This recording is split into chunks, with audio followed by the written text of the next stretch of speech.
Hello, and welcome to a very special edition of PNN Live this Monday, November 18th at 3 p.m.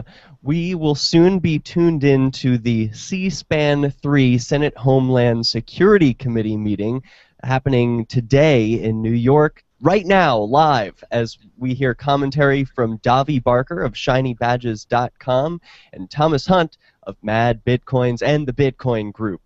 Thanks for being with us, guys. Absolutely.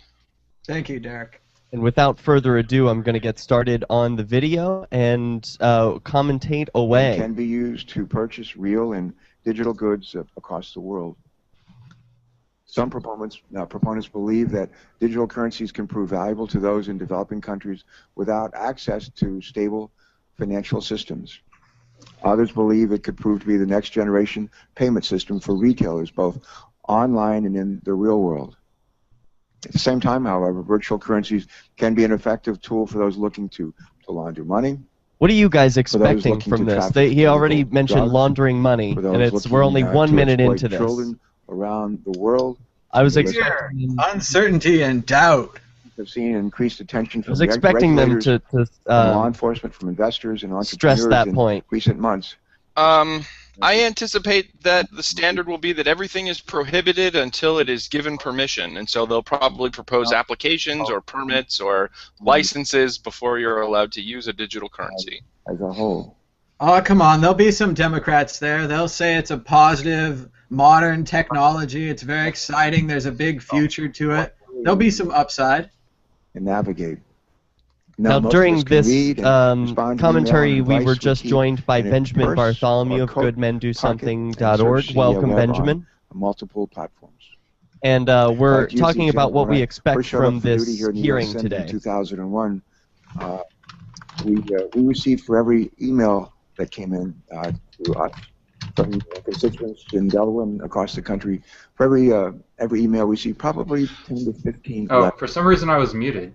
Have they said anything interesting? I haven't had a chance to watch any of the hearing this morning, but I knew it was coming up. Yeah, within 60 seconons, the man speaking, introducing the concept of Bitcoin, already brought up the concept of money laundering. Just another way of saying, transferring money voluntarily. I'm no technical expert in virtual currencies. I think all of you are gathered in this room who are, and we'll see. But I also expect them to dramatically misdefine what Bitcoin is. Today. What I do know is that a number of smart people, both inside and outside of government. So who is this guy talking? Have they brought up you can buy drugs with Bitcoin? No, but they will. So who's speaking right now is Senator Tom Carper, Democrat from Delaware, who apparently is on the Homeland Security and Government Affairs Committee. He is the chairman of that organization. Address these implications. This was made all the more clear. So it's my understanding that he's the one who called this meeting. So I guess he's doing the on which many illegal introductions here. Were bought and sold via Bitcoin. The most popular products for sale were illegal drugs, foreign documents such as IDs and passports. There you go. Services were also including hacking services. We're told that the Silk Road was the Bitcoin, market. Right. The site lived on what is often called the dark web, also known as the deep web. The dark web consists of web pages and data that are only available via special software that keeps users anonymous. Many sites and data on the dark web have been deliberately built to be untraceable in order to protect the anonymity of the user. And Silk Road was one of those sites. My understanding is that individuals could navigate to Silk Road anonymously and use Bitcoin, which can be sent to someone nearly anonymously to make purchases. He says that like it's a bad thing. The anonymity of the marketplace and near anonymity of a currency made it nearly impossible for law enforcement to track, and therefore made it an attractive place for criminal activity. In fact, in the course of our investigation, the Department of Homeland Security informed us that the suspects who allegedly sent ricin to President Obama in April of this year was a vendor on Silk Road. Law enforcement, including the FBI, Immigration and Customs Enforcement, and the Secret Service should be applauded for their work in taking down a major international criminal enterprise. So I should mention that as this Well, meeting is Silk Road getting is perhaps started, the the price most of well-known, Bitcoin if is not the only approximately marketplace where illicit goods are bought and sold $665. through Bitcoin transactions. Which number- site are you taking your Oh, statistic I'm from? taking that from Mt. Gox, apparently. Okay. That's just That's a and Bitcoin falling. community. And you get If voted anyone has a for better services. price that we can go Today, I off of, suspect we'll we should talk a quote lot them at the about beginning. well-known virtual currency Bitcoin. There Well, I use Prev.com, which I believe takes some sort of an average. Let me see if I can find out exactly Yeah, I how was they going to say, calculate. I use BitcoinAverage.com. that said, whether it's That's a good one. Bitcoin, the Yeah, other they take an average, but for some reason it's saying that the average right now is $691. I don't think that's right. Bitcoin Wisdom right now has Bitstamp 578, Mt. Gox 651, BTC-E 574, and BTC China 4686 yuan. or if the future I'm surprised at the large variance between the big exchanges. apples are allowed to spoil. It does seem like someone would be able to make a loop with all those variances and make $20 per coin just moving your money around. You're recognized for I whatever. don't know why someone smarter than me hasn't figured that out yet. Well, if someone were to do that and they were using U.S. bank accounts, then that would easily be watched and they would be We start voting targeted. at 5:30, and what usually happens I don't think there'd be anything criminal about that, would there? all over the country. no, They just will the drift in and out of hearings like this that one. people's And my hope is personal, to go private, forward and financial be information able is readily to join available to us. law enforcement agencies and all sorts of wanna take government now just a moment, agencies. if I can, And to, if a person were to, welcome, say, and pay introduce the just wrong very amount of briefly tax on our that, even first, by a panel penny, of, here comes a distinguished lawsuit. witnesses. First panel is Jennifer, on this panel, first witness after the equity, is Jennifer Shasky-Calvary, Director of the Financial Crimes Enforcement Network, known as FinCEN, a bureau of the Treasury Okay, Department. so we've got FinCEN As there, Director of, FBI, Shasky-Calvary. Do you go by both names? Department of Homeland Security, Typically just Shasky. and the Bitcoin Foundation. All right. Anyone else? As Director of FinCEN, There are people from the Bitcoin Foundation there? Yes, there's one Yeah. person from the systems for Bitcoin money Foundation laundering there. and other forms of illicit. That's interesting. activity. Prior to joining Treasury, Director Shasky. I don't know anything Calvary, about the also man. known as Director Shasky. To my understanding, there are representatives from all sorts of different large Bitcoin organizations there. Our second witness has a name I've never heard before, and her first name is Mythily, right? Mythily? Sort of rhymes with mightily, right? Ramen. Off to a Is good that start. right? Has your name ever been We've got an update from Twitter. Coding in my sleep writes, Yeah. less than 5 minutes into the Bitcoin Senate hearing, and they're already talking about the Silk Road. Shocker. for the Also, Michael Krieger at Liberty Blitz writes, "Oh, they just connected Rice into Bitcoin. They aren't disappointing so far." across our country. Yeah, the Prior to scare joining the tactics are criminal out in division, full force, it Raman appears. served for nearly a decade as an assistant U.S. attorney for the District of Columbia, our neighbor. I'm just looking forward to all the free advertising this gives Bitcoin. Edward Larry. So Larry Yeah. is in charge of the criminal investigation. I don't think the big division advertising at the bucks are on Secret C-SPAN. Service. So Well, no, but you're getting more mainstream news outlets covering the hearings and going, oh, what is this Bitcoin thing about? Even more so than they've done in the past. Yeah. Yeah, you can bet there's some intern at Fox News and MSNBC who's tasked with watching this and making some sort of a news article out of it. Do you believe that all publicity is good publicity, guys? Is it possible that they could really make Bitcoin look bad because of this hearing? Investigations branch. I believe that's true, but I also believe that we're in an interesting situation right now where China is controlling the market. So whatever you do in the U.S. doesn't really matter. Chinese savers believe in Bitcoin. They've recently doubled their money. They're telling their friends. I believe there's a viral effect on the ground. This Shasky, Director Shasky, you Well, best case scenario is Bitcoin goes down temporarily and I buy more. I mean, it's Yeah, a I'm win-win scenario. waiting. I'm ready for that. Speaking of, I think we're all ready to load the boat when the price eventually drops. Is there any point of resistance that you guys are looking for Thank you, that will Chairman. signal Chairman. to you a time to The buy? other witnesses, your entire statement will be made a part of the No, No, I not try to just particularly. buy Bitcoin at a on a regular basis. You mentioned I mean, I'm not I'm kind of a dollar cost averaging sort of thing. Enforcement I Network, see. and I'm pleased to be here And- today to discuss the important regulatory enforcement. I'm looking for a $250 price, but that's just because that's where the last peak and crash was. It's totally arbitrary, but that's sort of what I'm expecting. Because that number still looms heavy in people's heads. I'm expecting 200 for that same reason, Davi. There was a lot of resistance around 200 through the run-up, collection, and analysis, I think and if there dissemination were of ever to financial be a intelligence drop in and the the price, strategic use of our that's financial one target that I'm looking We work forward to achieve The this. difference is, though, that a lot of the there's been a lot of new people. I mean, a lot of new people have gone to Bitcoin, the Chinese, and they probably don't, remember that, that 200 and 250 mark. So I don't think they're going to be. I think they'll see Bitcoin hit 400 and think, oh, this is the time to buy. So I don't know that it will go down that far. That's a great point. Also there was a lot of sort of sticking around the $100 value, and I sort of suspect that that's because there was some psychological ease in the math being easy. But a lot of the people who are signing on to Bitcoin now are not looking at a dollar versus Bitcoin exchange rate. They're looking at whatever their indigenous currency is. So that psychological stability is going to have to be based on something else. It's not going to be based on, like, the decimal. You know what I mean? But also for some more nefarious You don't ones. think that we'll just see Specifically, lots of an illicit different actor levels may choose to use where, virtual when currency it's because it 1,000 enables the yuan or user it's to remain 1,000 relatively yen? anonymous. Well, maybe. I mean, like, so right now it's very easy to imagine Bitcoin at 500. Even if it fluctuates a lot, that makes it easy to do the math in my head, which makes it easy for me to make quick decisions without checking the spot every 5 minutes, right? And I'm going to have that experience at 500. I'm going to have that experience at 1,000, that there's this nice resting place where it makes my life easy. But the people in China are looking at a completely different set of numbers, and so that doesn't exist for them. Finally provides a loophole. And so that means that that may not be a factor anymore. Countries around the world.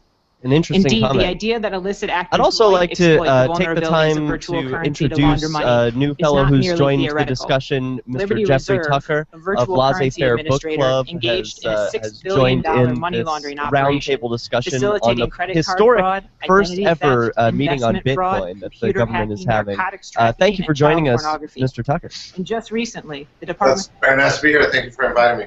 Road, the largest illegal Well, drug we're happy and to have contraband you. So marketplace on far, the internet, it only were took required to less pay in than 1 Bitcoins minute to enable for both the the operator of government Silk to Road and its reference sellers to evade detection Ryerson, the Silk and launder Road, hundreds of millions drugs, of dollars. and associate all That of it being with said, Bitcoin. It is Are you also important surprised? to put virtual currency in perspective.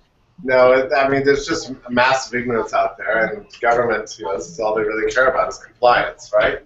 Whereas the best Yeah, it estimate seems for the like amount the of criminal scare stories proceeds were the available first for out of the laundering gate. throughout the And financial right now we're system, hearing at from least in the 2009, Treasury Department was and $1.6 trillion. Financial Crimes Enforcement By way Network of comparison, FinCEN Director in Jennifer 2012, PayPal Shasky processed Calvary. $145 billion in online payments.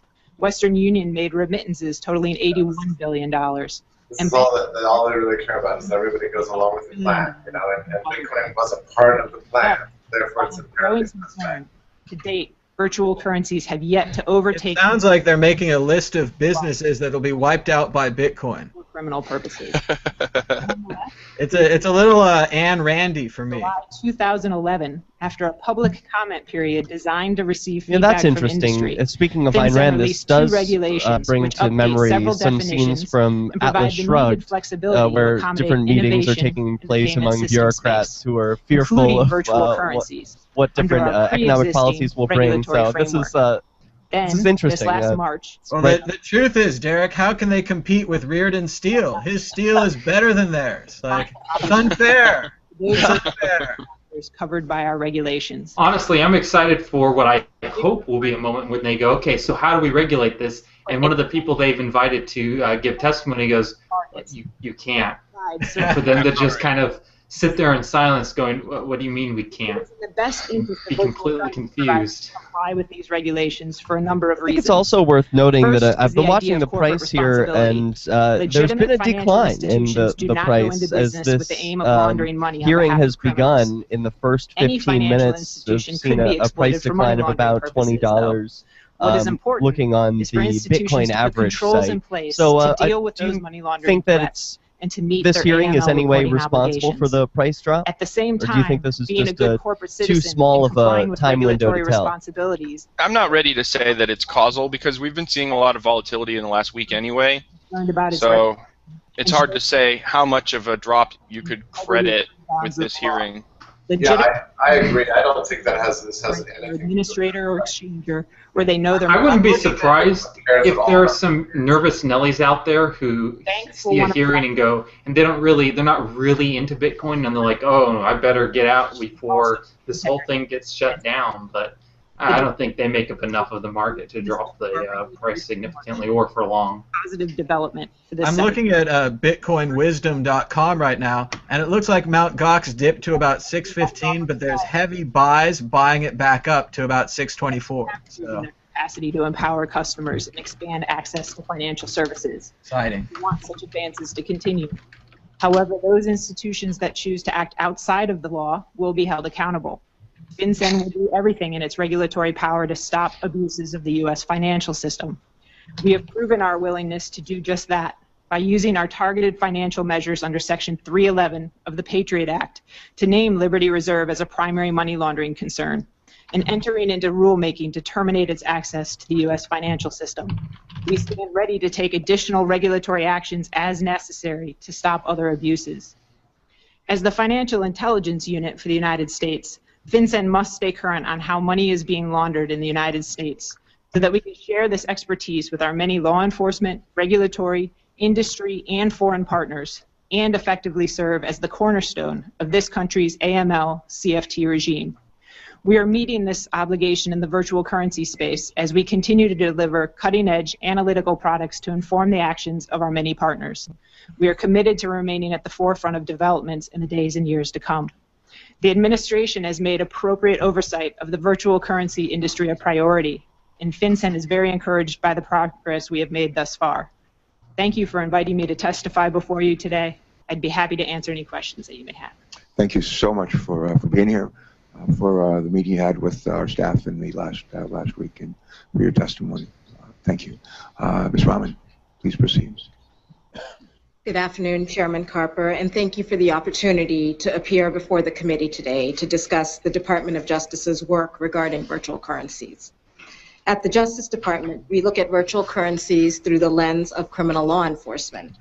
We recognize that virtual currency systems can be a legal means of exchange, but we also recognize that criminals will always seek to take advantage of new technologies to commit, further, or hide their crimes. Our responsibility as prosecutors is to ensure that we continue to enforce the law even in new technological settings and to prevent criminals from using those technologies to create zones of impunity. As I will describe in my testimony today, the Department of Justice has been aware of the threat posed by the criminal use of virtual currencies for several years. We have already brought several important prosecutions involving virtual currencies, and we intend to remain vigilant in ensuring that any criminal use of virtual currency systems is aggressively investigated and prosecuted. As an initial matter, I should note that virtual currency systems, so long as they comply with applicable anti-money laundering and money transmission laws and regulations, are not inherently illegal. And they can be appealed because they can provide cheap, efficient, and convenient means to transfer currency. Many of those same features, however, also make virtual currencies appealing to criminals. We have seen increasing use of such currencies, just like cash, dealers, traffickers of child pornography, and perpetrators of large-scale fraud schemes. Most significantly, we have seen evidence that criminals are drawn to virtual currencies for two main reasons. First, their perception that virtual currencies offer greater anonymity than traditional financial services, and second, the irreversibility of many virtual currency transactions. These features can significantly complicate our ability to utilize one of the most basic techniques we use in criminal investigations, following the money. The Justice Department has long recognized the potential for the criminal misuse of virtual currency. No, but again, this is more creepy Ayn Randiism where they're making our jobs harder. When we E-Gold and its three principal owners on charges relating to money laundering and operating an unlicensed money transmitting business. As that indictment alleged, the only information a customer had to provide to set up an E-Gold account was a working email address. As a Why result, are we talking about e-gold? They're payment referencing method Liberty for Reserve sellers again, of I child believe. pornography, Is anyone operators familiar with of the investment Liberty scams, Reserve, the and perpetrators offshore of banking credit card account, I and believe it identity was? It was fraud. Costa Rica At its based, peak, eGold and they reportedly had moved over a $6 digital million currency. a day. Liberty Yeah. Reserve was actually the second incarceration and whatever. We have E-gold was the first, and they were actually buying gold with the money and holding it for you. systems Okay. It has nothing to do with and develop. cryptocurrency or Bitcoin. And virtual Yeah, No, as I think this is more of a general law. digital currency kind of hearing, and they're trying to reference their previous experiences at FinCEN. And offshore. As I understand it, Liberty Reserve operated more like Ripple, where sort of money went into one side of the system and then a different currency kind of popped out the other side of the system, and it allowed people to send things internationally. Filings, Liberty Reserve became a system of choice for cyber criminals and was used in a wide array of illegal activity, including credit card fraud, identity theft, investment fraud, computer hacking, and the trade of child pornography. As a result of the department's actions and the coordinated actions taken by law enforcement agencies in 17 countries around the world, Liberty Reserve was effectively put out of business, 7 defendants were charged, and numerous assets were seized. One of the defendants pleaded guilty just 2 weeks ago. More recently, the department announced significant steps. Such a proud look on her face when she said she put them out of business. Largest online marketplaces for illegal goods and services, including large quantities of illicit drugs. Allegedly operated by a U.S. citizen living in California at the time of his arrest, Silk Road accepted Bitcoins exclusively as a payment mechanism on its site. Charges against Silk Road and its administrator were unsealed just last month in 2 different districts. The charges against Silk Road's operator included Every time they say Silk Road, Mt. Gox goes down. and attempted murder for hire. As part of that takedown of Silk Road, the department seized over 170,000 Bitcoins. I wonder if they're going to mention that valued Silk as Road of this 2.0 past is already Friday up. At over I was just about to say that. They're going to go, Probably and our not. efforts are meaningless because it's already back. rapidly changing technological environment, we must coordinate our enforcement strategy across the federal government. For that reason, we are working closely with the Virtual Currency Emerging Threats Working Group, a variety of law enforcement agencies both here and abroad, and of course FinCEN. From the view of law enforcement, FinCEN's recent guidance applying anti-money laundering and know your customer requirements to virtual currency exchanges was an important step in safeguarding our collective ability both to deter criminal activity and to investigate it successfully when it occurs. While there is much more to do, the department is encouraged by virtual currency services that are attempting to comply with U.S. law. We will continue to reach out to those services and provide them with training and other opportunities As for this real woman from the discussion Department of about Justice emerging goes threats, on as to we give have her long done with presentation to other the financial panel, I'd like services to industry also introduce a participants. new guest who's As joining the us, virtual Adam currency Levine industry of grows, Let's we will Talk continue to explore how new Bitcoin.com. strategies or Thanks for being legislation with us, can Adam. play a role in ensuring that virtual currency You may systems be muted do not become a by haven. default. I am muted. I'm still figuring it out. Hang on a sec. I'll be with you in a minute. Okay. Congress to ensure that law enforcement continues to have the tools necessary to enforce the law and protect the public. In the meantime, we will continue to aggressively use our existing authorities to deal with those virtual currency systems that do not comply with the law and to aggressively prosecute criminals who use those systems as part of their criminal schemes. And of course, we will continue to innovate in how we investigate crime to deal with whatever changes may come. Thank you for the opportunity to discuss the department's work in this area, and I look forward to answering any questions you might have. Good. Well, we look forward to asking some questions. We very much appreciate your testimony and for No mention of Silk Road 2.0. Lila, your record. Good afternoon, Chairman Carper. Okay, now Thank you this for is the opportunity the... to testify on behalf of the Department of Homeland Security Okay. regarding the risks and challenges posed by digital currencies and the role of the United States Secret Service in He's going to say terrorism, material support for terrorism. Digital currencies have developed and grown over the last 17 years as part of the continuing integration of information technology into the financial system. As the original guardians of the nation's financial payment systems, since 1865, the Secret Service has continually adapted its investigative methods to keep pace with the evolving use of information technology within the financial system. So this guy's speaking on behalf of the Since Secret the founding Service? of eGold in 1996, both digital currencies Sounds The like Secret Service is a division of the Treasury and is involved in money laundering type enforcement operations. Thank you. Processing tens to hundreds of billions of dollars annually in total transaction volume. Criminals and other illicit organizations use digital currency. These groups seek out those digital currency exchangers and providers that best enable them to conceal their illicit activities. For example, Liberty Reserve is alleged to have laundered more than $6 billion during Liberty Reserve is not Bitcoin. Investigation, with ICE and IRS criminal investigations dismantled it. Do you think ICE means Immigrations and Customs Enforcement now?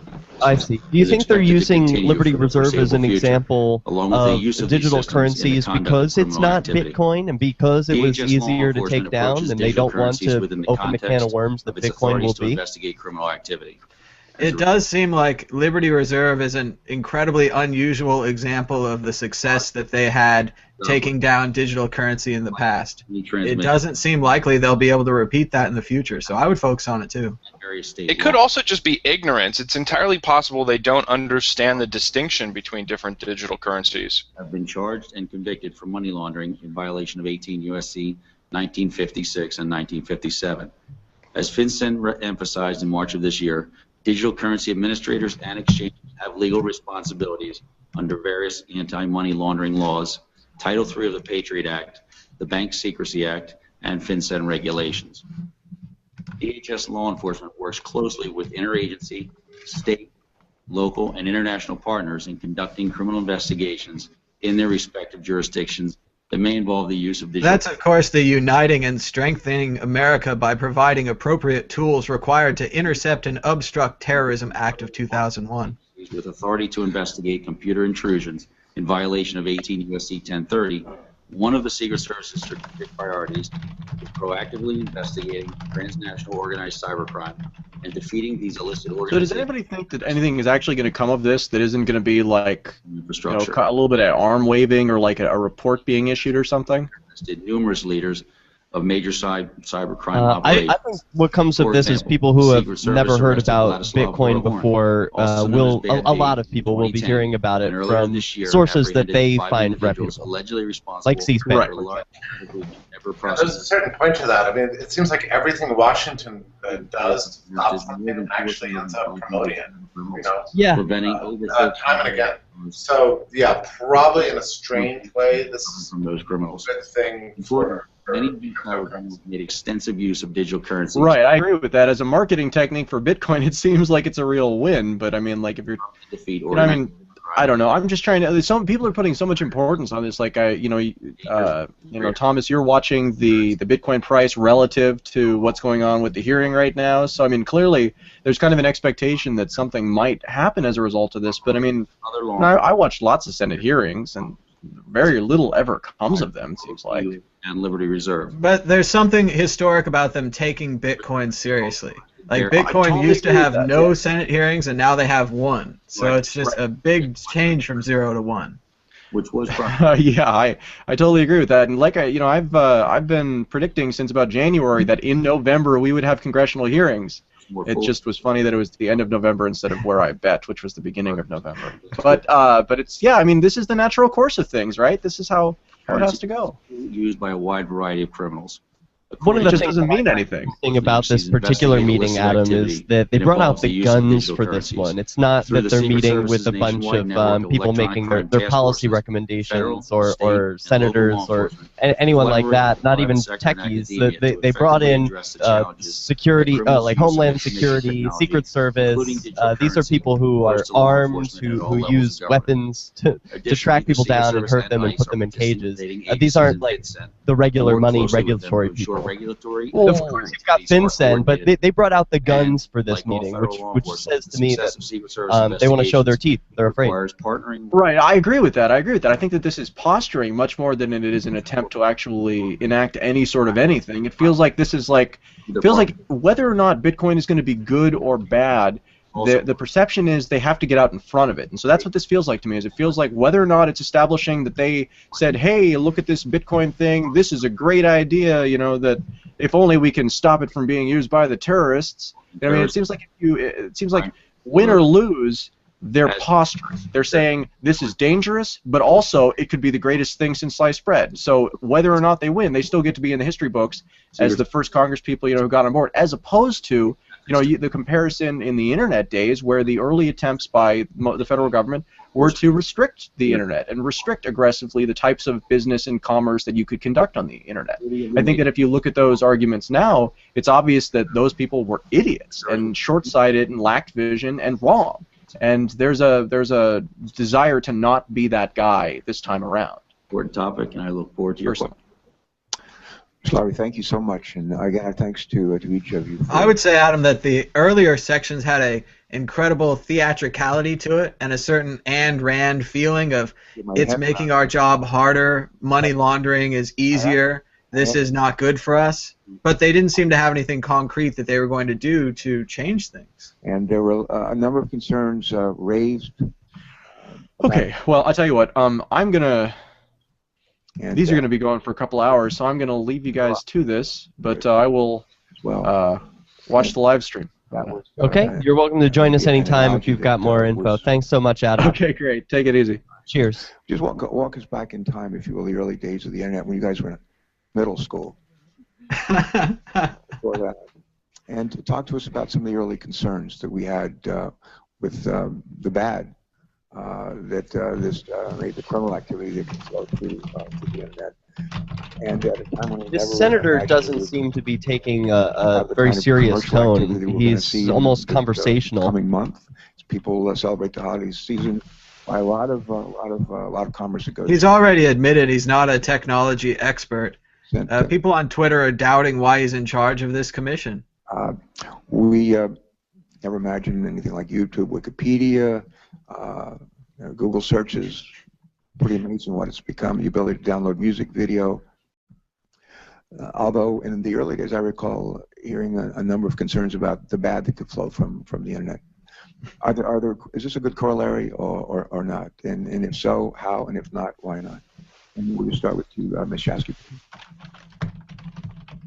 Senator, I believe your analogy is an apt one. So often when there's a new type of financial service or a new player in the financial industry, the first reaction by those of us who are concerned about money laundering or terrorist finance is to think about the gaps and the vulnerabilities that it creates in the financial system and how illicit actors will take advantage of those vulnerabilities or gaps. But it's also important that we step back and recognize that innovation is a very important part of our economy. What a safe politician answer. This country is something that we're known for and proud of and want to continue. It's funny they keep saying take advantage of those vulnerabilities and things like that. So it's kind of a thought experiment. Why don't we imagine every time they say vulnerabilities, replace it with the word freedoms. Minimizing the burden as much as we can. We believe that we've done just that with this rule by clarifying that virtual currency exchangers and administrators fit within our pre-existing regulatory regime. Ms. Ryan, same question. Back in time, any concerns that we realized in some of the protection that may have I think the language of some of these bureaucrats is also pretty revealing. Wouldn't you say? Regulatory regime. Have you noticed how often they've described their own policies as aggressive? Testimony. As emerging technologies develop and change, as law enforcement, we remain attuned to the criminal misuse of those technologies. But of course, as you describe it, there are many legitimate uses. And as I hope I have always also made clear in my testimony, these virtual currency services are not in and of themselves illegal, so long as they comply with our applicable money laundering laws and our money transmission laws and regulations. And so I think it is our duty as law enforcement to stay vigilant about the criminal misuse. While I'm here, the new episode of Mad Bitcoins is live on madbitcoins.com. Hoodie the Homeless Success, China Bitcoin Forever, Bitcoin Hearing live on PNN, and there's madbitcoins.com. Liberty Reserve was the largest money laundering case ever brought by the Department of Justice, and that is an important fact. And it reminds us that there is good reason for us to remain watchful, and we intend to do that.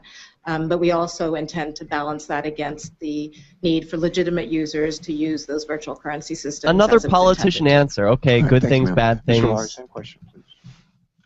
Does he really expect a different answer? Of the Secret Service investigations, the Secret Service was enacted to counter And why to haven't fight we heard from counterfeiting at the the time in Department of 1865. Homeland Security and the The other? Secret Service, Why the hasn't hallmark of our Bitcoin Foundation investigations had a have chance to always speak? been adapting to the changing threat. It seems like we're only seeing the law enforcement officials here: Attorney General's office, Secret Service. Nation's financial infrastructure.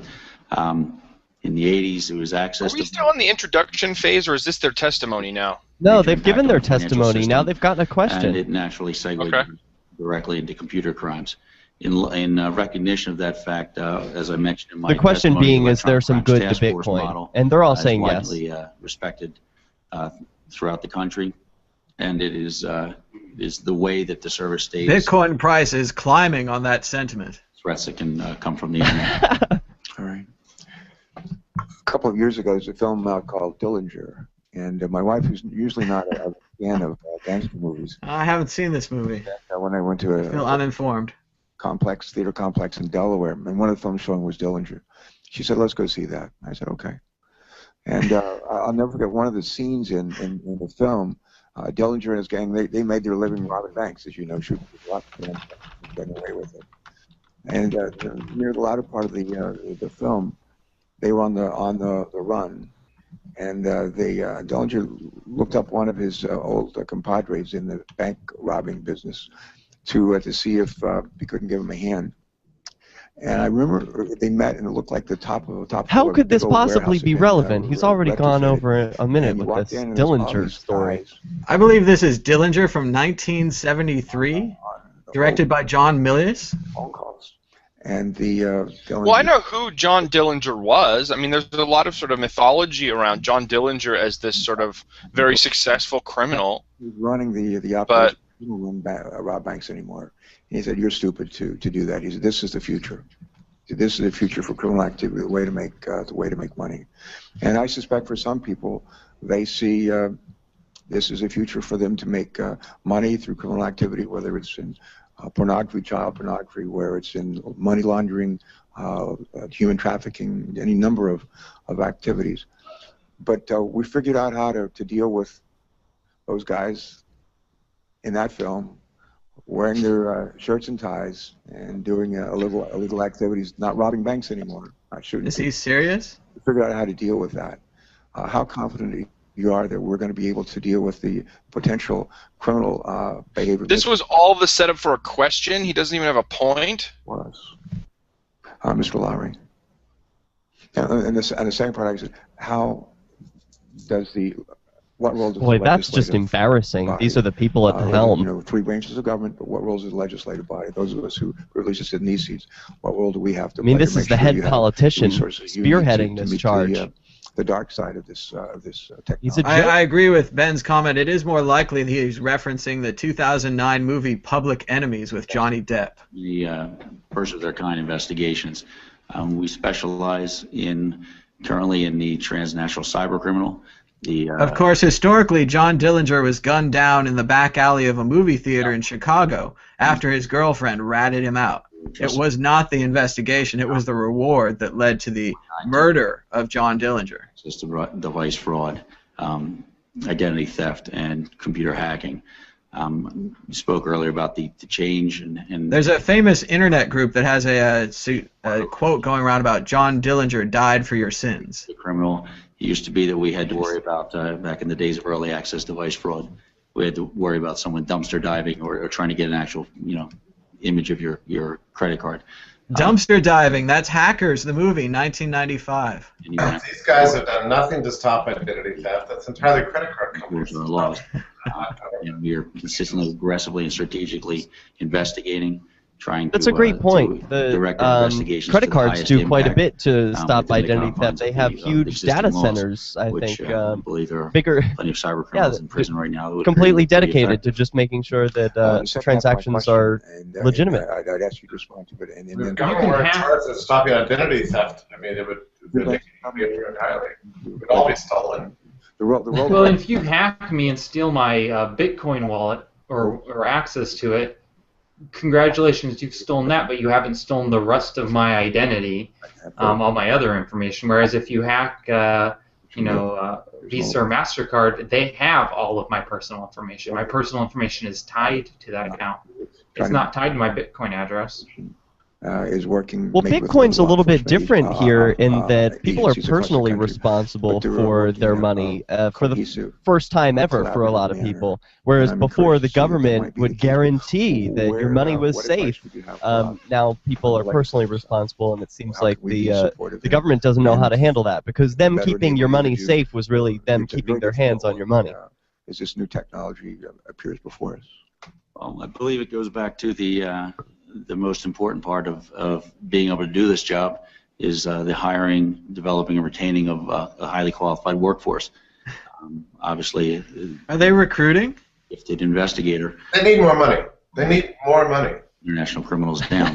So that is always a challenge, especially given in the current fiscal environment. You know, an agency designed to prosecute Bitcoin would be a fantastic jobs program, because you could dump an insurmountable amount of money and labor into it, and it would never accomplish anything. Has proven itself to be. It occurs to me nimble that You're describing perfect government service there, not Don. only with agencies here in the United States but abroad, in order wasn't to it earlier this effectively week combat that the the I police mentioned department in Liberty Reserve before, but Massachusetts it's an paid a excellent ransom in example of how Bitcoin? our agencies have It was worked together $750, and at that time it was about 2 Bitcoin. Had they simply held on we worked together with and not FinCEN and Treasury, they took coordinated action. and not cashed in those At the same time Bitcoins, that law they might have been enforcement made doing pretty arrests well. here and abroad. We had 17 other countries working with us for coordinated arrests and takedowns. We seized assets on the same day that arrests were Well, made. for all we know, they bought more than the 2 Bitcoins needed to pay the ransom, and they're doing just fine.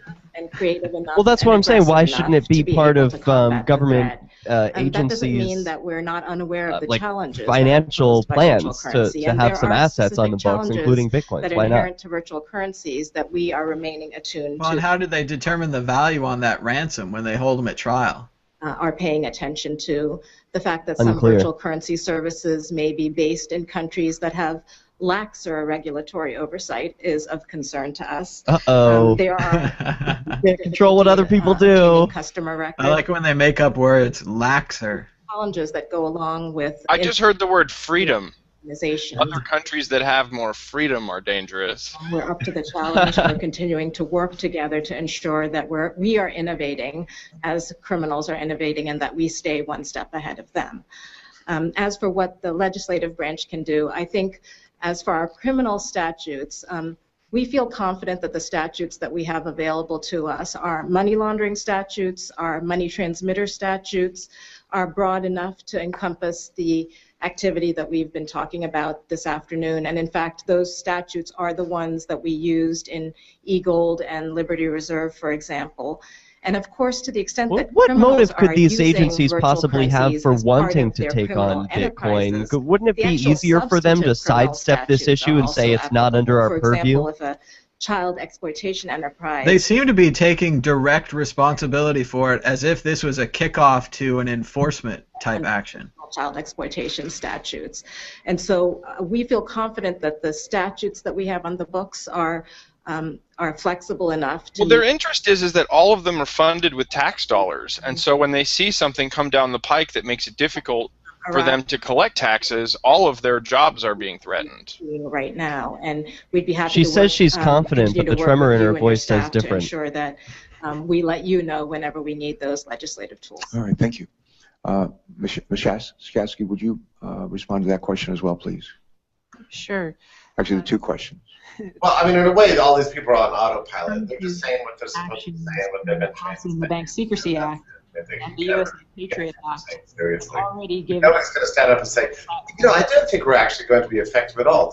confident What the hell can we do? It's the honey badger. in first instance using that platform. So Right. In a the way, Bank they sort of Secrecy have to be Act, of course, is this the biggest country's and baddest anti-money pro laundering and wrestlers counter-terrorist who've come to the financing, show. They have to really show off backbone, their strength which we here administer at and FinCEN. throw words We issue around the like regulations under that. regulatory In authority. 2011, when we It's all just theater. They're mainly interested in their jobs to and enable us positions, saying the right thing, going after making the Congress people happy, and vice versa, and then they'll go home. these regulations would live with changes in the market.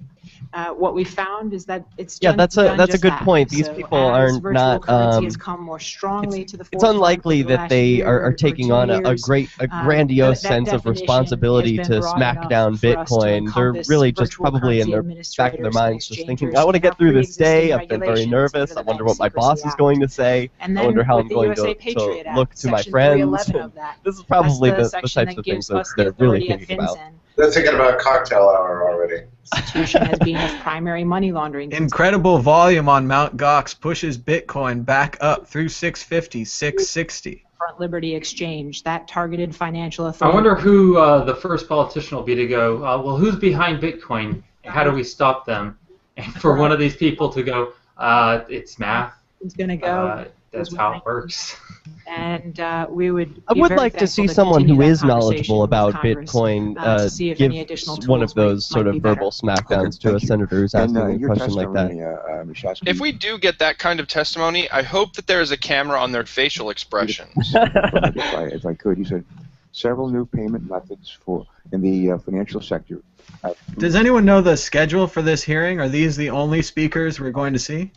No, there are 7 speakers, and it appears to be in 2 parts. Here, I can read you the list of people who are speaking. And then you said, however, those institutions that you... Fingers crossed, Dennis Kucinich. AML obligation. I don't think he was on the list. I know, he's not in Congress anymore, but I like mentioning him. FinCEN will do everything in its regulatory power to stop such abuses of the U.S. financial system. Now, when you talked about several new payment methods in the financial sector that have proven their capacity to empower customers and encourage the development of innovative financial products, maybe expand access to financial services, this is the bright lining. They'll be talking about whether or not they're going to issue bit licenses. That's still coming up. They haven't mentioned whether or not they're going to issue bit licenses to businesses deemed in compliance with a possibly new set of financial statuses created solely for digital currencies like Bitcoin. Cards. How will they prevent people from selling counterfeit bit licenses on Silk Road? The risks. I don't know if they thought of that. Well, and what if the company just moves to another country? I mean, how are they going to stop that? Prepaid cards to gain their initial access to. Well, Dobby, don't you remember they shut down the Silk Road like a month ago? It's dead forever. In my own personal experience, I think of online banking and the changes that's made for me as a consumer, and the idea of ACH, where I can now take a picture of a check and deposit it into my account. Wow, how high tech. Some of these technological advances make things easier for the consumer. And so those would be examples that come to mind. But with each of these, we needed to think in the early days as they came to market, how might criminals use these systems? How might they exploit systems? Because the fact is, any financial service, any type of financial institution can be exploited.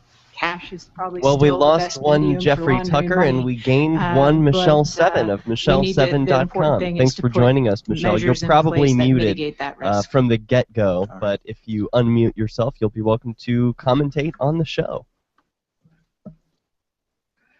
I'm going to ask each of you to take a shot at this question. We've already addressed it to some extent, but I want to come back and do a little deeper dive if we could.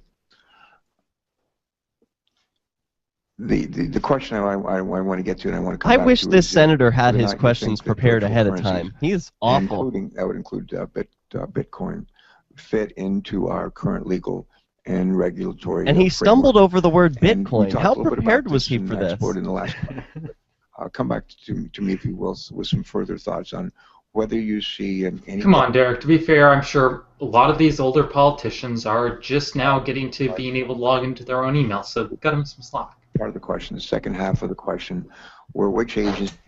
And remember, of course, that it's confusing because 2 bits is a quarter. So Bitcoin, it's a very confusing concept for the older generation. If you feel up to taking this one first, that will be fine. Well, his first question, how do we have this fit into anything? Well, you can't. That's the beauty. I can speak. That's right. I know, obviously, Bitcoin was the the currency that is part of this discussion today. I can speak within the Look at his framework smirk. of the He is Secret so Service happy about investigations and what Bitcoin. we see out there, and I think it's important to recognize that within what we see in our investigations, that the online cyber criminals, the high-level international He is really cyber happy criminals right that we're now. talking about have not, by and large, gravitated towards the Maybe he's got an ace up his sleeve. Bitcoin. Again, this is within the confines of what Did you hear what he said? Why he's happy that criminals have not drifted to the peer-to-peer currency? Developed a specialty and have A lot of their lines seem to be quoting the movie Hackers, where they just digital currency. blandly attack the criminals as if they're advertising methods for the criminals to use. Locale that may have less regulatory guidelines, may have less aggressive law enforcement. So that is a distinction I think needs made. Is the virtual currency within the existing laws? I believe there are plenty of opportunities for digital currencies to operate within the existing laws and regulations.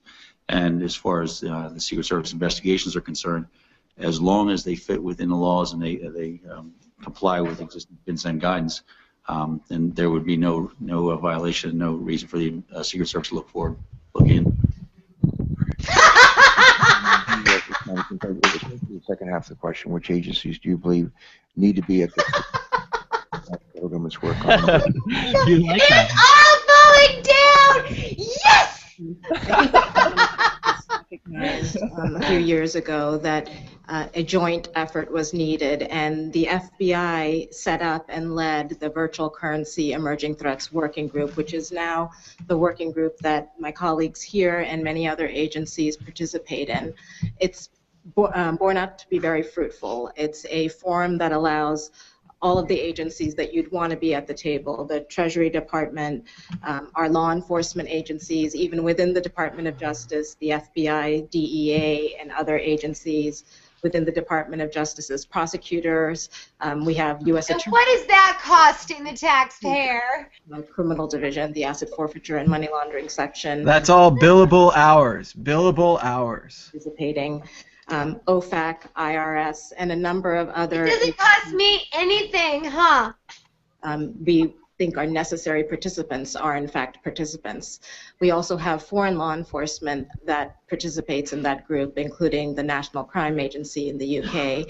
And these are, I think, the most important agencies. How about this? Instead of investigating it, they could just invest in Bitcoin, and when Bitcoin goes up in value, they could build all the roads and the bridges that we need, right?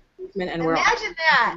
Additional participants, and even in fact last week there were additional. I think the moment the United States government decides to start buying Bitcoin, I think I'll go ahead and dump mine.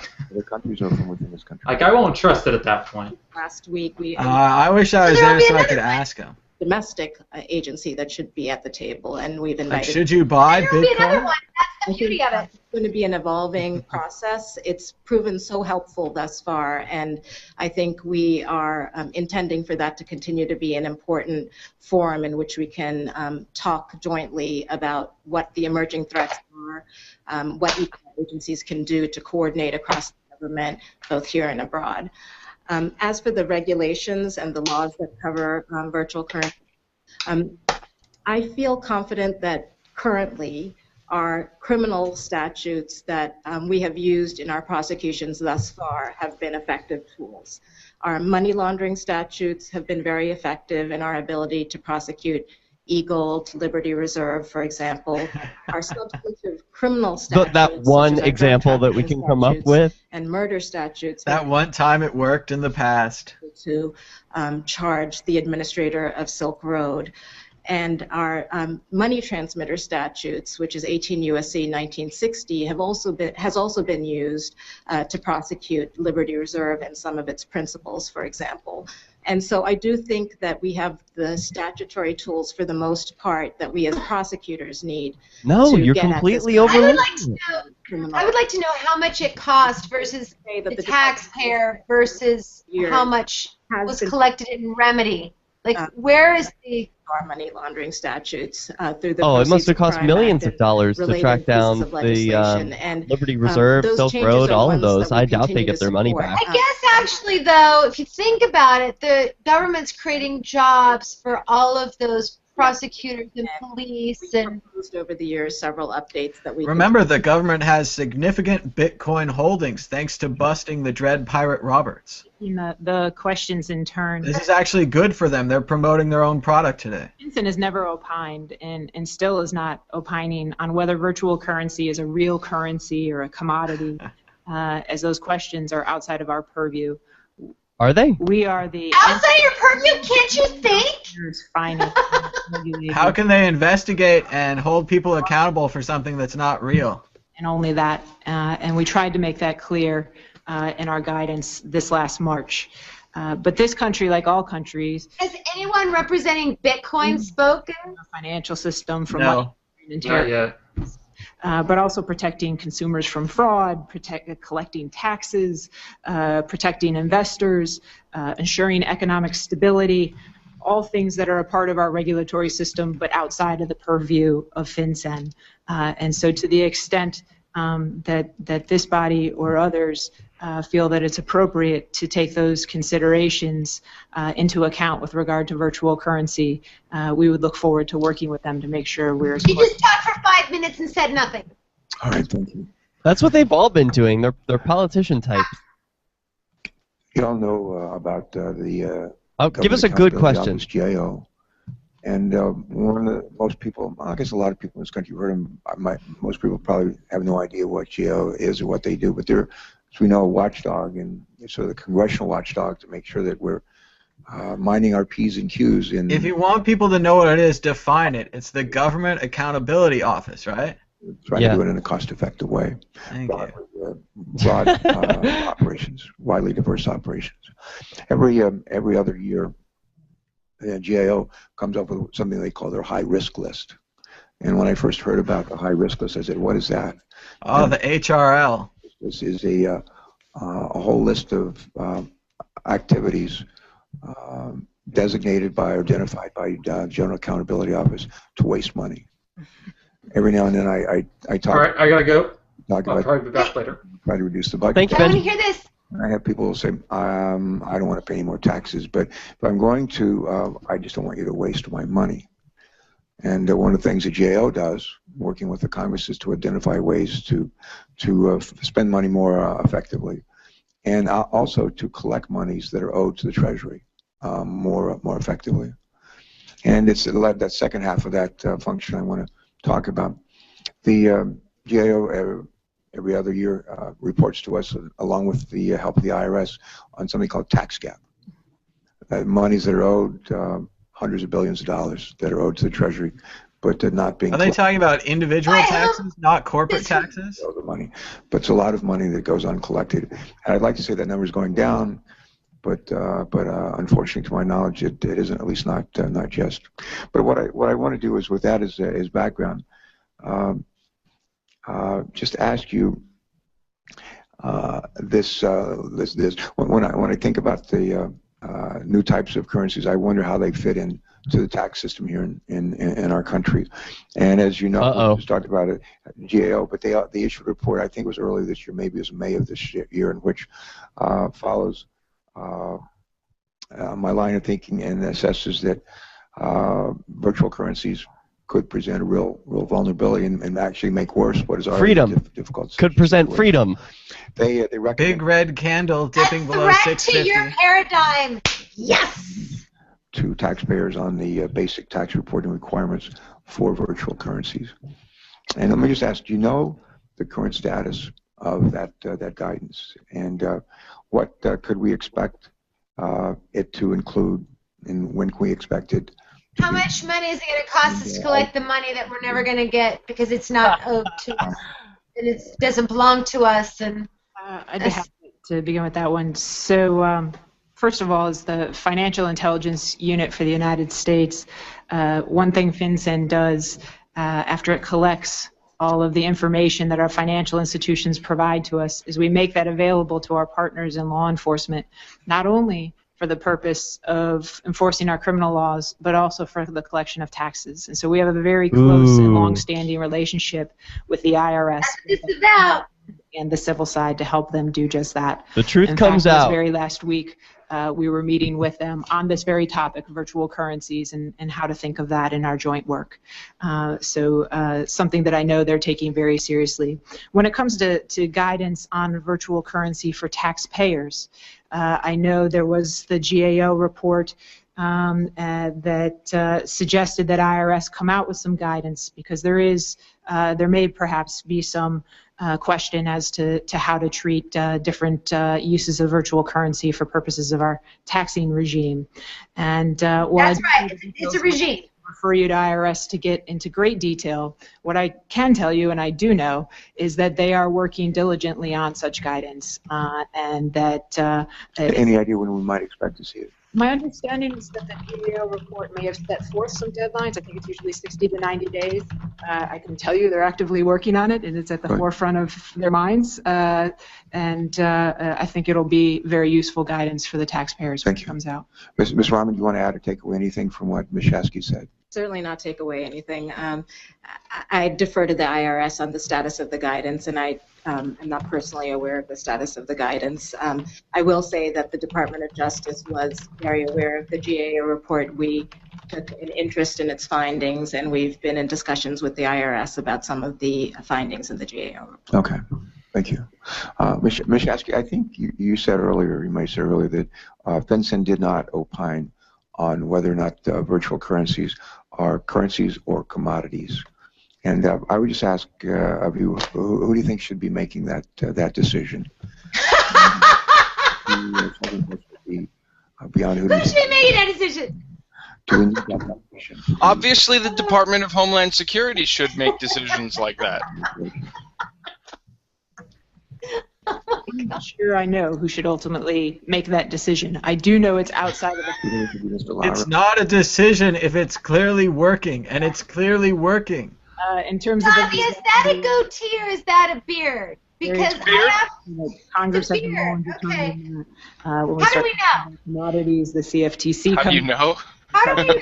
Securities, the SEC. There's got to be an agency there that can tell me making those what you've told me already, and I can see for myself just we know to make that sure. currency currently exists.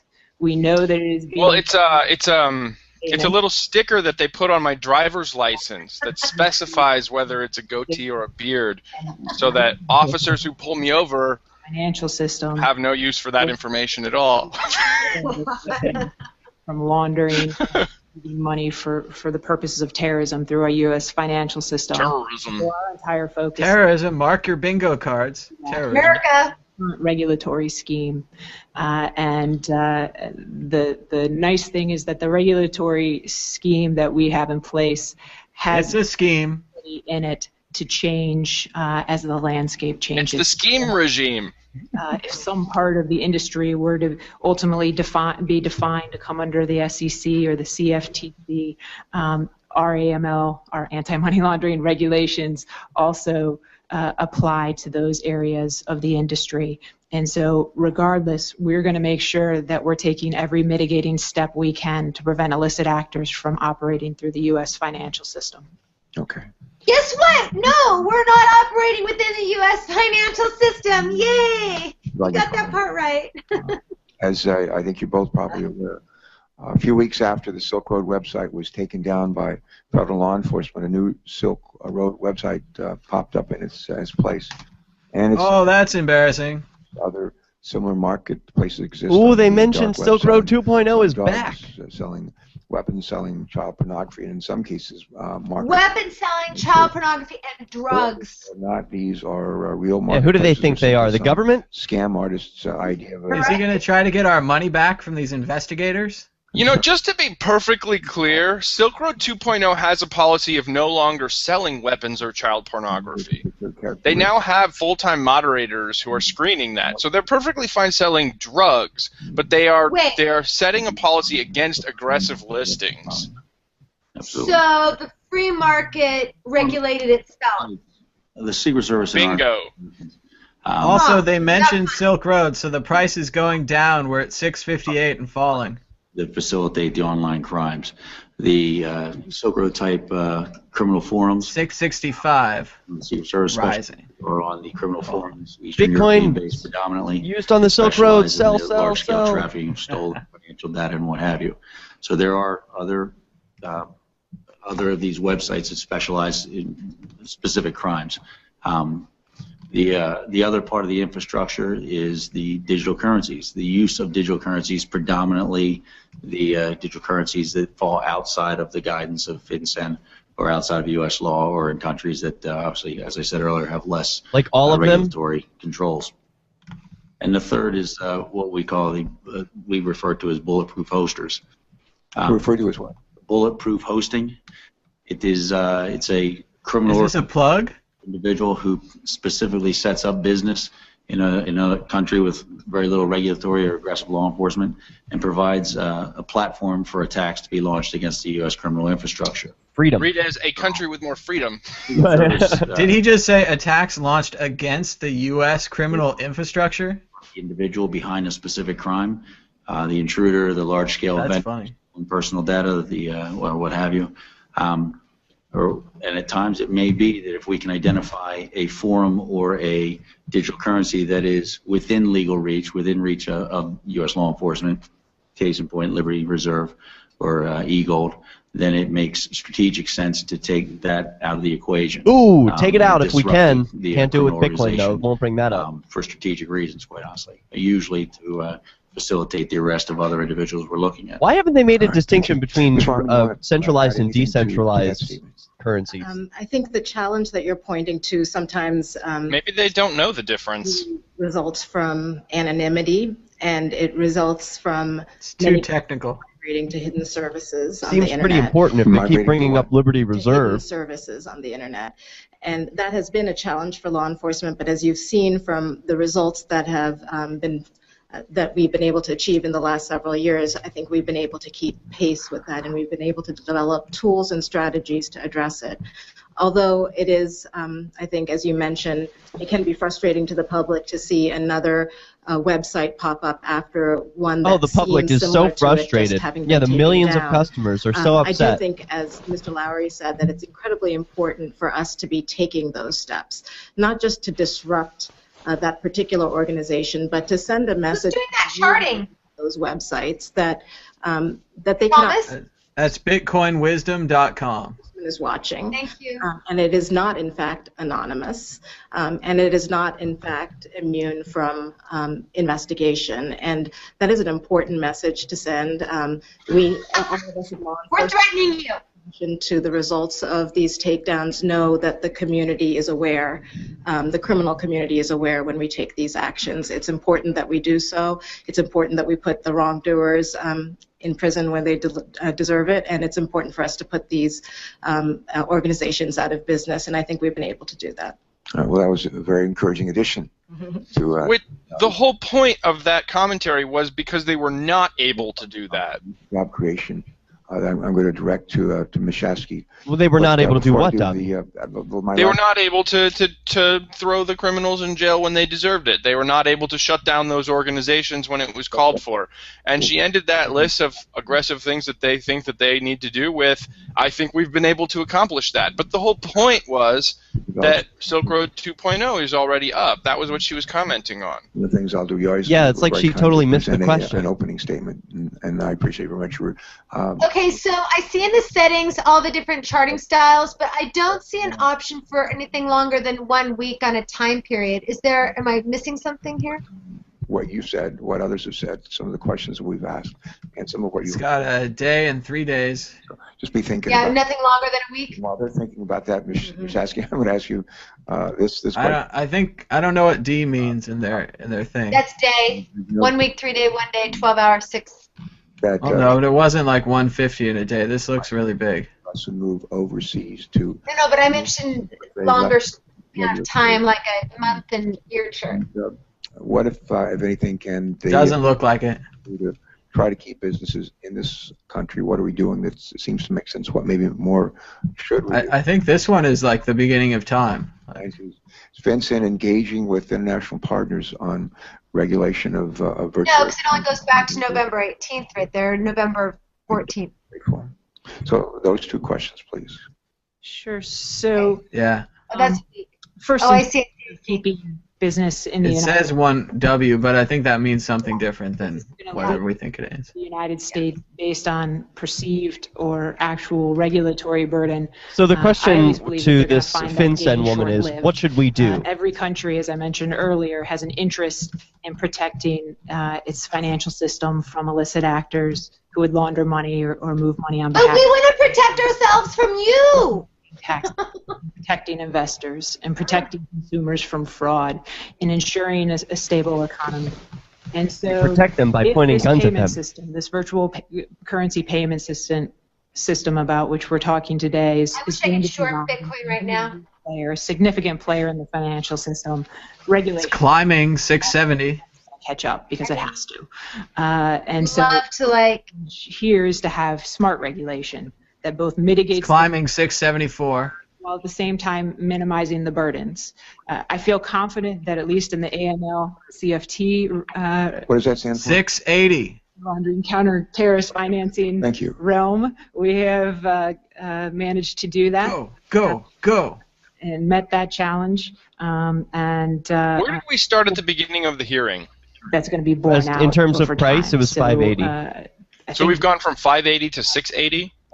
Well, we might be US, using or different at least come back measurements. to the Actually, US. no, we In started on terms the of Mt. working Gox with price, our and I believe international that's partners what to ensure Thomas that we is have a referencing. kind of I had around 650 at the start. So we've gone up and down. There was a drop to 600. There was obviously a buying opportunity, but it was very brief. It got bought right back up. You can see here at the bottom. Yeah, it seems like you were right, Davi, that this, laws and Adam regulations in also, place. that this My hearing has very understanding is little that they're bearing on the interested in price. taking up this The issue price at is the going to be FATF as it is volatile, known. no What I matter can tell if you there's for a meeting sure or not. is that my counterparts abroad have Well, been that's There's what we were definitely talking some panic. to find out what we're doing. We were talking about, Derek, We before may about the difference need between to be able to act a bit technical quicker. analysis and fundamental analysis. The technical analysis doesn't really consider news and events and controls, but rather Same just thing. count waves or like using candlesticks, We're trying to Dutch figure chain. All right, thank you. Now, while you Wow, think the about global answer to this average last is question, over that I have, we're gonna go to $700. Mr. Lowry and Ms. Rahman. We're at 690 on Mt. Gox. Give us The a global peak. average at Ms. Rahman, BitcoinAverage.com has go the first? price at First of all, I want to thank you for holding this hearing. $700.57 It's US encouraging dollar. from the law enforcement standpoint to have interest. Cheers. Bravo. Bitcoin. They aren't 700. Bravo, easy. Bitcoin. As although we've had many And it continues to successes, climb. we've clearly had challenges too. And it is helpful when we have interest from people like yourself, and it's helpful when we have questions asked of us like, "What can we do to help?" There's always something that we can do better. Yeah, we're from the and government. It's helpful to have these dialogues. We're here to help. I also think it's encouraging that I have colleagues like the ones that are sitting next to me who have been willing to work together on these. Okay, so of threats. these three I think individuals, we've who all really approached has it in the any same way, role which is with that Bitcoin? virtual It's currencies mostly in and of themselves FinCEN, are right? not There's illegal. this We Senate all Homeland recognize Security that woman innovation is and important, the Secret and Service we've all guy. They've got recognized no. that, like, It makes no sense for them to criminals be a part of around, this, right? have done for ages. This will be another vehicle through They're just which here 'cause they were criminals called to be may there? try to launder proceeds or commit additional. Well, the Secret Service has to do with money laundering. Of the tools that we need to address those threats. And I feel confident that we have the will to address. That's not Secret Service. That's FBI. Does money laundering, not Secret Service. And we will remain vigilant. Secret Service is the part of the FBI that's for the presidential detail. And we have in the last several years, virtual currencies didn't just sneak up on us. As I said they in my didn't. opening statement, we brought our first indictment in 2007, and so we assume that these kinds of threats will continue to emerge and change and evolve, and we intend to keep pace. All right, Yeah. keep pace. You haven't caught up. you do this for a living. It just so happens The Secret Service, as a part of the Department of Treasury, is involved in financial crimes such as counterfeiting of U.S. currency. So, we're good. Thank you, Tom. But in closing, as a DHS law enforcement agency, and a long-standing original defender of the U.S. critical infrastructure. The Secret Service, working with our partners in law enforcement as well as in the prosecution and FinCEN and our international partners, will continue to work strategically to remove the gravest threats to our infrastructure. It's going to take consistent awareness of the growing threat. We're going to have to adapt as we always have, and we're going to have to hurdle the international issues and what have you, working together overseas. And I do know U.S. law enforcement is very aggressive and also very collaborative with our foreign partners, because we realize that this issue can't be taken care of just by ourselves. We will continue to work as we respond to these threats. We, as a part of DHS, will continue to work to disseminate the threats through DHS and through our electronic crimes task forces, through our various partners, to ensure that the remaining 16 CIKRs throughout for the country's infrastructure are provided the greatest level of protection. And we believe firmly that aggressive law enforcement is a strong part of cybersecurity, which will benefit the nation as a whole. Thank you. Mishasky, the last word. Thank you, Senator Carper. I'd like to thank you, as my colleagues did, for convening this very important hearing. I heard a banker, a CEO of a fairly large bank, say recently that having the privilege to be a financial institution and be a part of the global financial system is just that, it's a privilege. And there's a reason why countries and jurisdictions ask you to be licensed to be. And who grants privileges? You, lady? Great responsibility. You should have seen the drop when she said the word license. Financial system, and particularly in this country, 700 financial system we have in the United States. On Gox? And so on Mount Gox. Innovation is a wonderful thing, and innovation. That's 4,800 yuan. We're closing on 5,000 yuan. With obligations to have that entree and be able to be a part of the U.S. financial system. And one of those obligations is helping to protect that system from illicit actors. I don't know if this is new or not, but it appears that the volume today is larger on BTCE than any other exchange. While minimizing the burden. In essence, we're asking virtual currency exchangers and administrators to do three things. Register with FinCEN. It's an online form and it's free. BTC China is over $800 a coin. 48.80 yuan. I gotta hear what she's demanding. That bad actors will take advantage of your system and maintain records and provide certain reports to FinCEN, including suspicious activity reports. It's something that many other players in the financial system already do, from the smallest mom-and-pop check casher that's on the corner to the biggest of the global financial institutions. They've all found a way to offer their services while maintaining those same protections.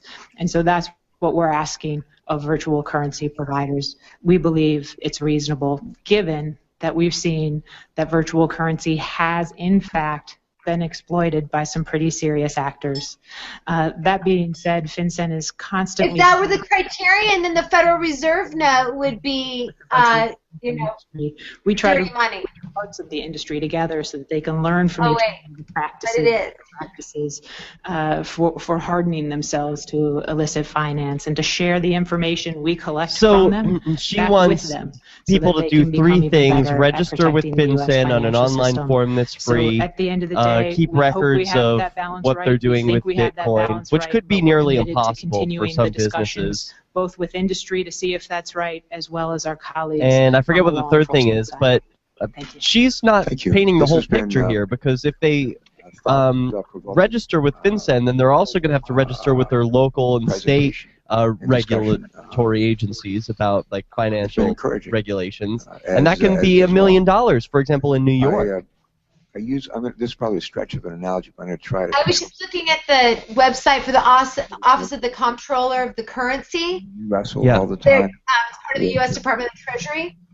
The list of agencies that It's a kind of regular overlap and do the same job regarding money laundering is unbelievable. And so many more were created through the USA Patriot Act because they were able to do international ones and ones.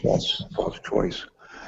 And one of the questions that's been rattling around in my mind and as we drill down. How is it possible that the Bitcoin thing, I bet you, is going to become part of a terrorist accusation under Section 5318A of the Bank Secrecy Act, under the USA Patriot Act. Authorizes the Secretary of the Treasury to designate a foreign jurisdiction, institution, class of transaction, or type of account as being of primary money laundering concern, and to impose one or more of the 5 special measures, see list of current or proposed designations.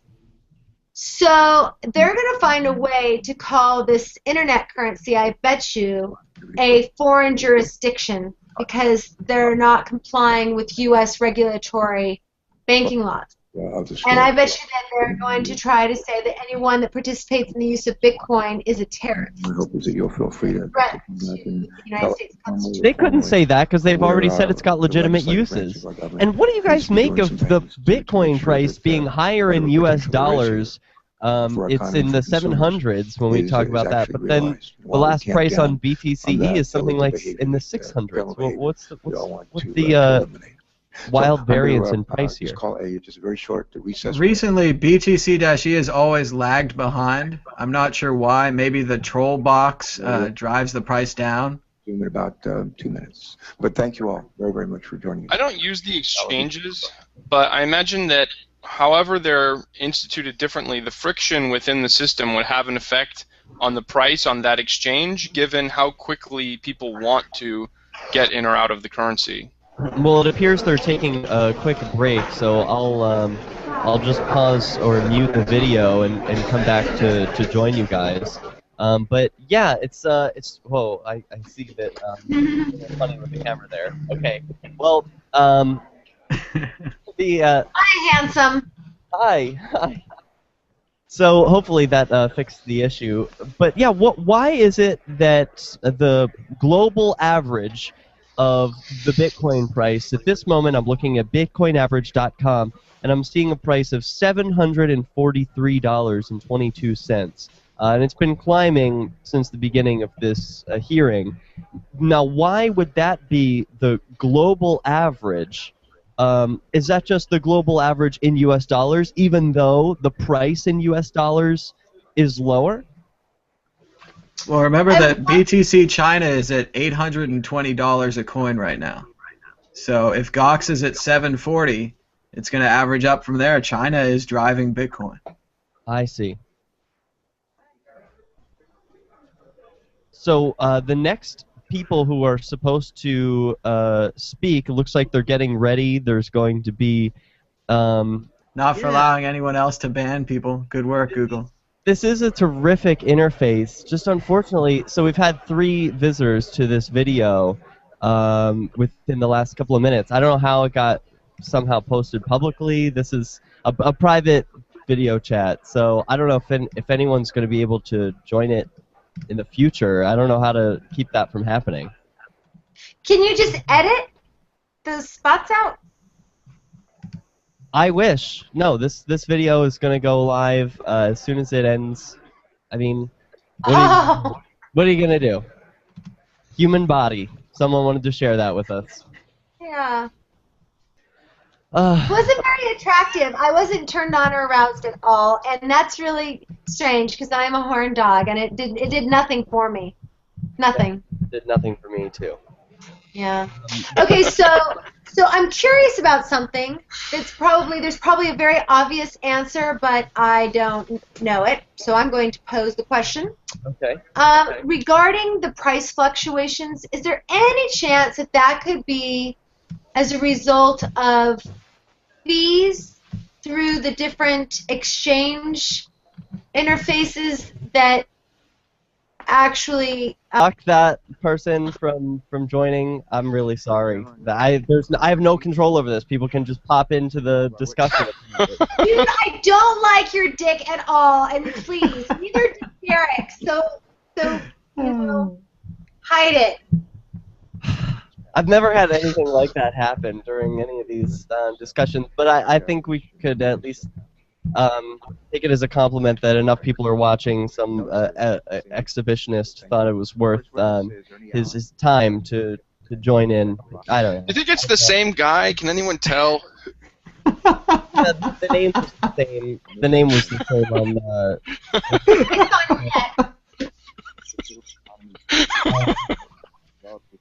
Okay, so they're getting started. They've just gotten seated. They've changed. To answer the question, though, Derek, do you think that is there any chance that could be what is affecting the price price differences? Do I think that what is affecting the fees? I think it's a possibility because that's kind of what I mean by friction in the system. Each exchange's operating system is set up differently. So based on whatever, because you think of it like a river, wherever those exchanges put the rocks in the river is going to affect the way that it flows through that system. And so if there are hurdles, it's going to affect how quickly people operate in that exchange.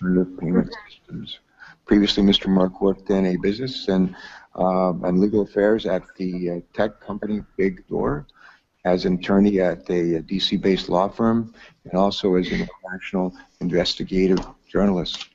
The third witness is Jeremy Allaire. Is it Allaire? Allaire.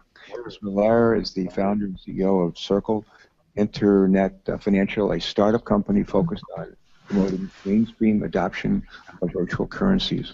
A company that could be put out of business by Bitcoin. Mr. Allaire also serves as founder and CEO of Brightcove, one of the largest online video platforms in the United States. And our final it asks me if I want to block, and I say yes also every serves time. as an adjunct professor of law at George Mason University. His research focuses on technology and internet policy, copyright, and on the regulatory process. Good afternoon, and our welcome to each of you.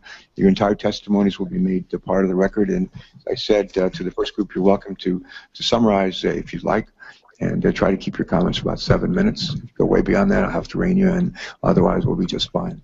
Mr. Allen, why don't you lead us off? Thank you. That didn't sound like anybody with any expertise in Bitcoin. That sounded like a bunch of sort of generic tech companies. A digital economy task force with... They had the guy from the Bitcoin Foundation. Media and information. Oh, I must have missed that. Company. Patrick Merck, attorney. A conference we brought together in June with private sector leaders and government officials to look at this larger problem. The task force that is working on collusion includes the Foundation, the Tor Project. This is Ernie Allen from the Center for Missing and Exploited Children. Vital Voices, law enforcement leaders from around the world, and many others.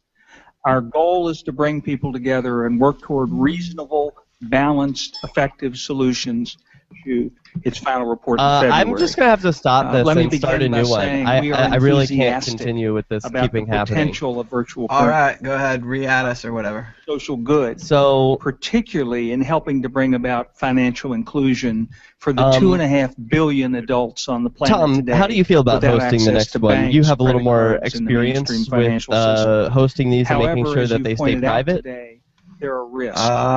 You know all how- right, Michelle, send me an email. Or Derek, send me an email with Michelle. I will send you everyone's Child email sexual address. exploitation. All right, we'll be right back, I guess, in a minute. We'll be to right this new back. Thanks, economy. everyone. And we believe it's happening for three